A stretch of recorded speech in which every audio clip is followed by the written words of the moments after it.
This is Mac OS Ken. Considering Apple services in defense of the entry-level iPhone 14, and iFixit breaks the latest HomePod. It is Friday, the 10th of February, 2023. I'm Ken Ray, and this is news from Mac OS Ken, brought to you by yours truly and supported by people like you, patrons through Patreon. Find out more and add your support at patreon.com/MacOSKen.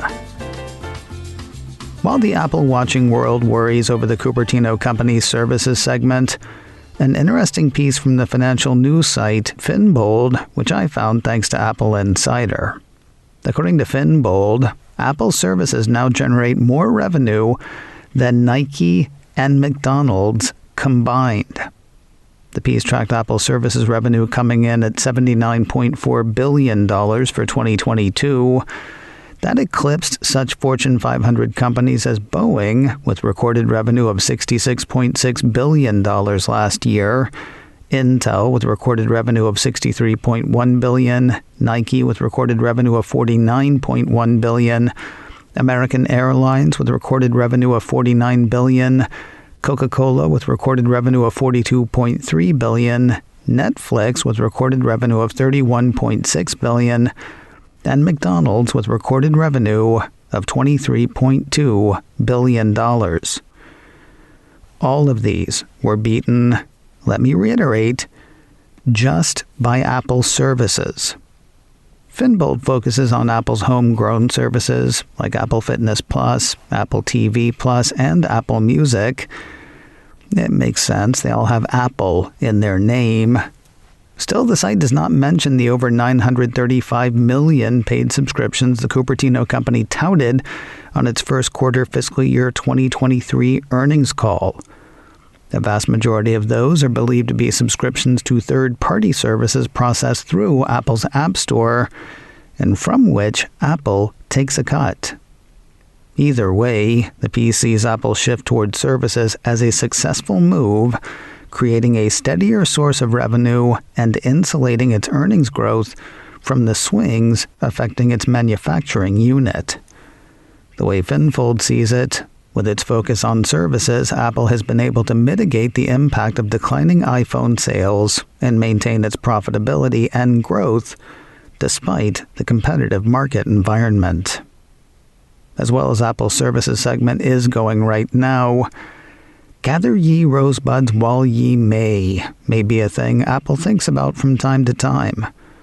Between rhetoric in the US and rules in the EU, threats to Apple's current business models may not loom, but they're never far away. Jason Snell wrote a piece for Macworld this week addressing 4 threats faced by Apple. Among those listed, the iPhone falters, the next big thing isn't as big as the iPhone, China tensions boil over, and the government forces change. While the whole piece is interesting as a thought exercise, the government one seems the most persistent to me. Quoting that section, the real existential threat here is that a powerful government somewhere crafts legislation or regulation that completely rewrites Apple's business model, either splitting apart the company or causing changes that make the iPhone unappealing. While Snell can see it, he can't really see it happening. It's a piece full of thought exercises, as I say. Now, to me, the thing that makes it the most plausible threat, government intervention that is that it comes from all sides. The US, the EU, the UK, China, Russia. There's news against, and sometimes even moves against, from all parts. Parts like Japan. Mac Rumors highlights a Nikkei report that has the Japan Fair Trade Commission, or FTC, saying that Apple's App Store may be in violation of antitrust law on the island nation. According to the report, Japanese regulators do not believe there is enough competitive pressure on Apple and Google, as the two companies have a duopoly in mobile operating systems and dominate the app market.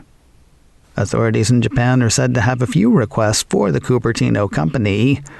Among them, allow third-party payment methods rather than requiring the use of Apple's in-app payment system, and address the 15% and 30% commission rates, which are seen as a possible abuse of a dominant bargaining position. Not that they're waiting for Apple to clean house for itself.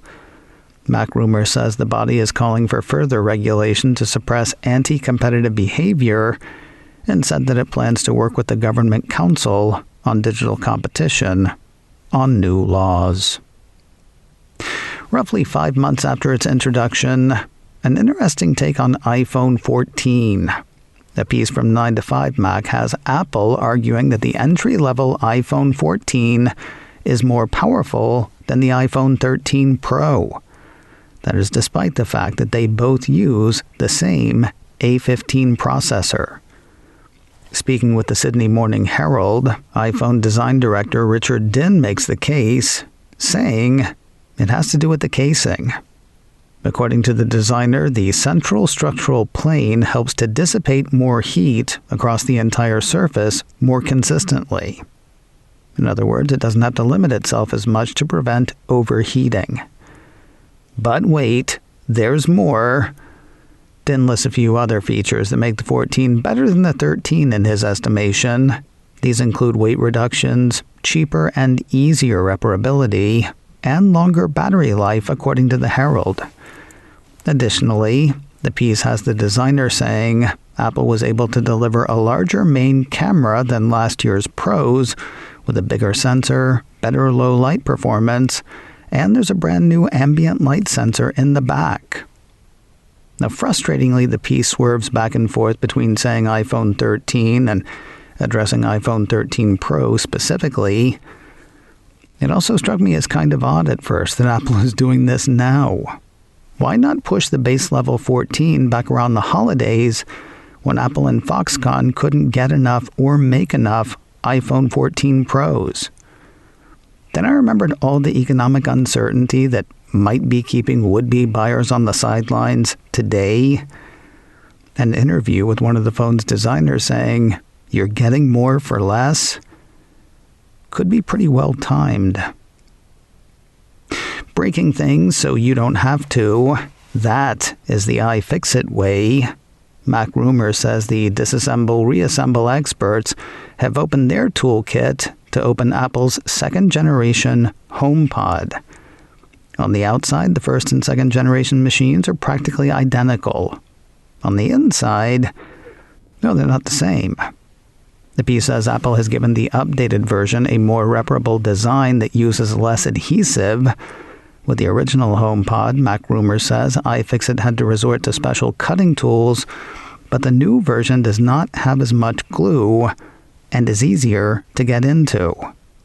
No surprises on the inside. The piece says the machine's S7 processor, LEDs, large internal woofer, amplifier board, heatsink, power supply, 5 tweeters, and humidity and temperature sensor were all easy to spot. Overall, the piece concludes, iFixit said that the HomePod 2 was surprisingly easy to dismantle, simply because Apple removed all of the excess adhesive.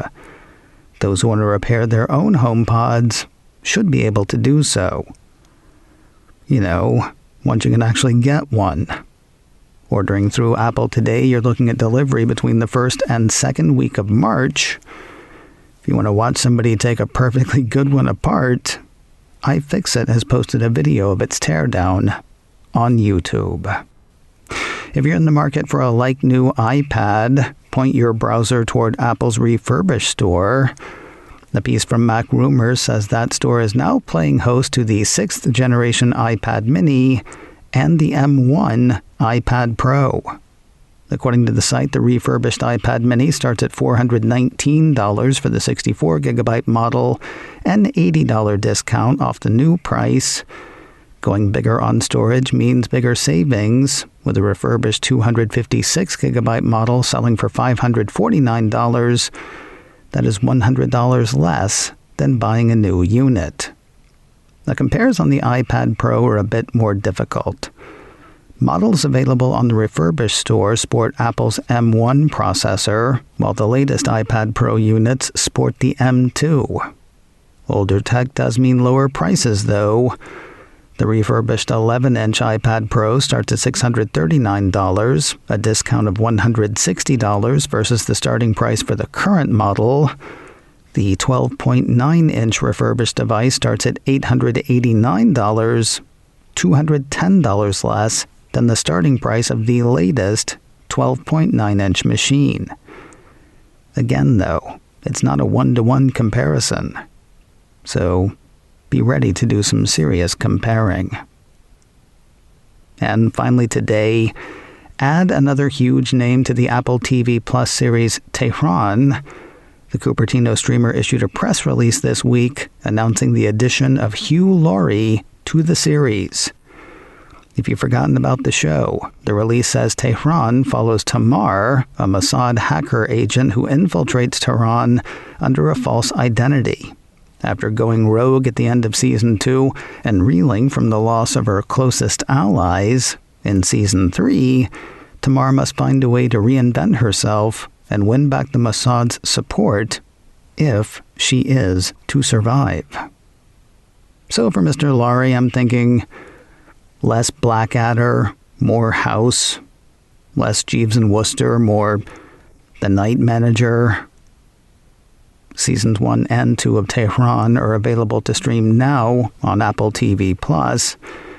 No word on when the third season will hit the screen. Today on the Mac Observer's Daily Observations podcast, Daily Tech News shows Tom Merritt named generative AI the most important story of 2022. It is not slowing down in 2023.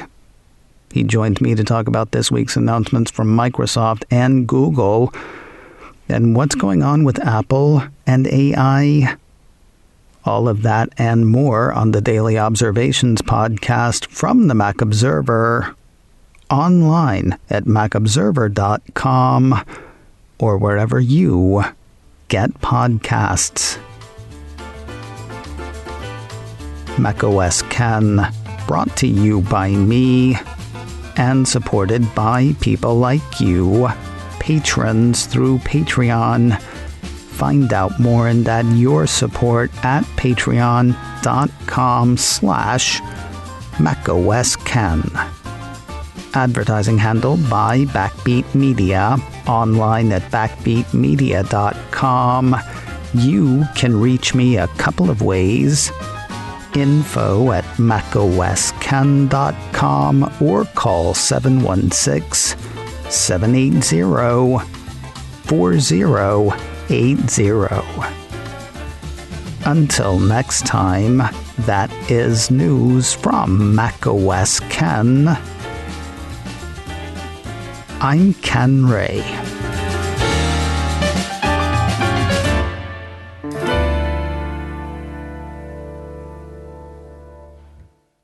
Ciao.